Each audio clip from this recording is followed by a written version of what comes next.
Warahmatullahi wabarakatuh. Selamat pagi anak-anak. Bagaimana kabar kalian hari ini? Sehat semuanya? Baiklah, Ibu harapkan kita semua selalu dalam keadaan sehat walafiat agar kita bisa melakukan aktivitas kita sehari-hari. Baiklah anak-anak, karena kondisi pandemi kita belum berakhir, Ibu tetap berpesan patuhi protokol kesehatan, jaga jarak, hindari kerumunan, memakai masker jika ingin berpergian, selalu cuci tangan dengan air yang mengalir. Baiklah, hari ini kita akan melanjutkan pembelajaran kita, tema 6, menuju masyarakat sejahtera, subtema 2, membangun masyarakat sejahtera, pembelajaran 1. Adapun tujuan pembelajaran kita pada hari ini adalah anak-anak diharapkan mampu menganalisis pelaksanaan hak sebagai warga negara beserta dampaknya dalam kehidupan sehari-hari. Yang kedua, anak-anak diharapkan mampu menyajikan hasil analisis pelaksanaan hak sebagai warga masyarakat beserta dampaknya dalam kehidupan sehari-hari. Tiga, anak-anak diharapkan mampu menuliskan perilaku warga negara Indonesia sebagai upaya mempertahankan kemerdekaan NKRI. 4. Anak-anak diharapkan mampu menyajikan laporan tentang perilaku warga negara Indonesia sebagai upaya mempertahankan kemerdekaan NKRI. Yang kelima, anak-anak diharapkan mampu menentukan kalimat utama dan gagasan utama dalam bacaan teks non-fiksi.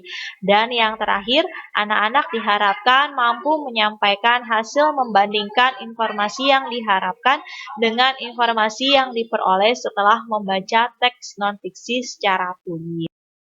Nah, baiklah anak-anak, sekarang kita baca bersama-sama teks non-fiksi yang berjudul Hak sebagai Warga Negara Indonesia.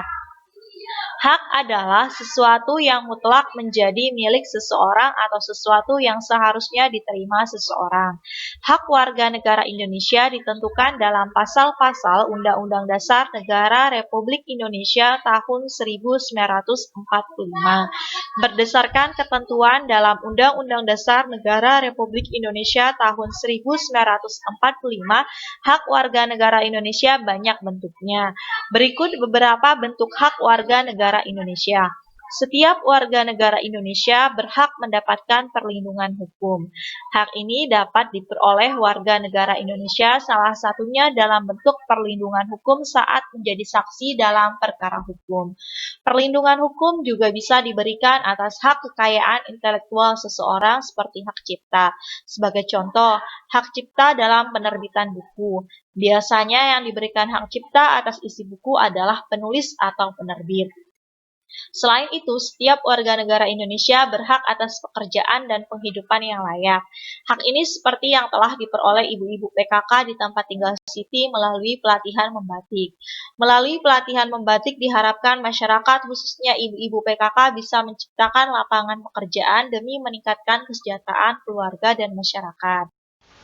Satu lagi hak warga negara yang tidak kalah pentingnya untuk mencapai tujuan nasional Indonesia, yaitu hak memperoleh pendidikan dan pengajaran. Pemenuhan hak warga negara Indonesia ini dapat mencerdaskan kehidupan bangsa yang merupakan salah satu tujuan nasional Indonesia. Masih banyak hak warga negara Indonesia lainnya yang ditetapkan dalam Undang-Undang Dasar Negara Republik Indonesia tahun 1945. Beberapa di antaranya adalah memiliki kedudukan yang sama di mata hukum dan di dalam pemerintahan, kebebasan memilih dan memeluk serta menjalankan agama dan kepercayaan yang diyakini, mempertahankan wilayah negara kesatuan Indonesia dari serangan musuh, serta kebebasan berserikat, berkumpul, dan mengeluarkan pendapat secara lisan dan tulisan sesuai undang-undang yang berlaku. Penuhilah hakmu secara seimbang dengan cara melaksanakan kewajiban sebagai warga negara Indonesia. Jadi anak-anak, jika kalian sudah melaksanakan kewajiban kalian dengan baik, maka kalian berhak untuk mendapatkan hak kalian. Teks yang telah disajikan di atas merupakan jenis teks non-fiksi, yaitu teks atau tulisan yang dibuat berdasarkan fakta, realita, atau hal-hal yang benar-benar terjadi. Teks non-fiksi tersebut terdiri atas 5 paragraf yang setiap paragrafnya terdapat gagasan utama. Gagasan utama adalah suatu gagasan atau ide yang sedang dibicarakan atau dibahas dalam sebuah paragraf. Gagasan utama disebut juga gagasan pokok, pikiran utama, pokok pembicaraan, atau pokok pikiran. Dalam setiap paragraf terdapat gagasan utama, baik tertulis maupun tersirat. Gagasan utama dapat kamu kenali dengan 2 cara. Pertama, membaca teks dengan cermat. Kemudian, menjawab pertanyaan apa yang sedang dibahas pada teks tersebut. Kedua, menemukan kalimat utama pada setiap paragraf. Kemudian, menarik kesimpulan gagasan-gagasan utama setiap paragraf dan menyimpulkan gagasan utama teks. Kalimat utama adalah kalimat yang bersifat umum dan mengandung gagasan utama.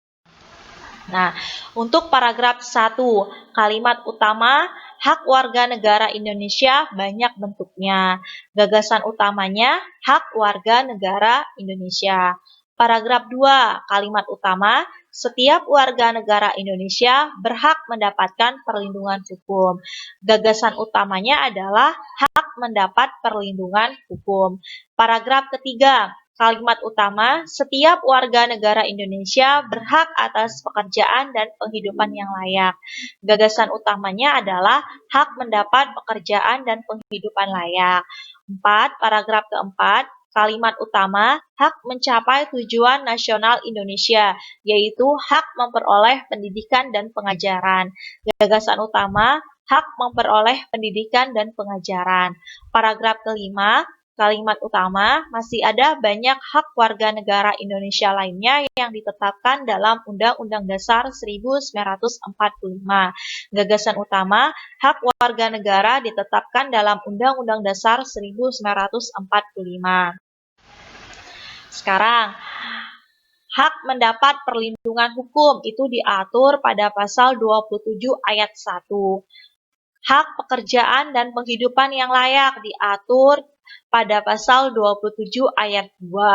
Hak ikut serta dalam upaya bela negara diatur pada pasal 27 ayat 3. Hak kemerdekaan berserikat dan berkumpul serta mengeluarkan pikiran diatur pada pasal 28E ayat 3. Hak kemerdekaan memeluk agama dan beribadah menurut agamanya dan kepercayaannya masing-masing diatur pada pasal 28E ayat 1. Hak ikut serta dalam usaha pertahanan dan keamanan negara diatur pada pasal 30 ayat 1. Hak mendapat pendidikan diatur pada pasal 31 ayat 1. Hak kebebasan memelihara dan mengembangkan nilai-nilai budaya nasional diatur pada pasal 28C ayat 1. Hak memanfaatkan sumber daya alam diatur pada pasal 33 ayat 3. Hak fakir miskin dan anak-anak yang telantar dipelihara oleh negara diatur pada pasal 34 ayat 1. Hak memperoleh fasilitas pelayanan kesehatan diatur pada pasal 28H ayat 1. Melestarikan budaya bangsa Indonesia termasuk upaya mempertahankan kemerdekaan Negara Kesatuan Republik Indonesia. Cara lainnya yang dapat dilakukan masyarakat untuk mempertahankan kemerdekaan NKRI, misalnya dengan sikap cinta tanah air, membina persatuan dan kesatuan, serta rela berkorban untuk kepentingan bangsa. Yang pertama, bagaimana cara upaya mempertahankan kemerdekaan NKRI? 1. Sikap mempertahankan kemerdekaan NKRI, cinta tanah air. Perilaku yang mencerminkan sikap mempertahankan kemerdekaan NKRI, melestarikan budaya bangsa, menjaga kelestarian lingkungan, rajin belajar. 2. Membina persatuan dan kesatuan. Perilakunya berteman dengan siapa saja, mau mempelajari kesenian dari daerah lain, menolong siapa saja tanpa membedakan suku. 3. Sikap rela berkorban. Perilakunya bersedia menolong dengan tenaga, bersedia menolong dengan pikiran, bersedia menolong dengan hati. Baiklah anak-anak, demikianlah pembelajaran kita pada hari ini. Semoga apa yang telah kalian dengar, materi yang Ibu sampaikan dapat bermanfaat bagi kalian. Akhir kata Ibu ucapkan terima kasih. Wassalamualaikum warahmatullahi wabarakatuh.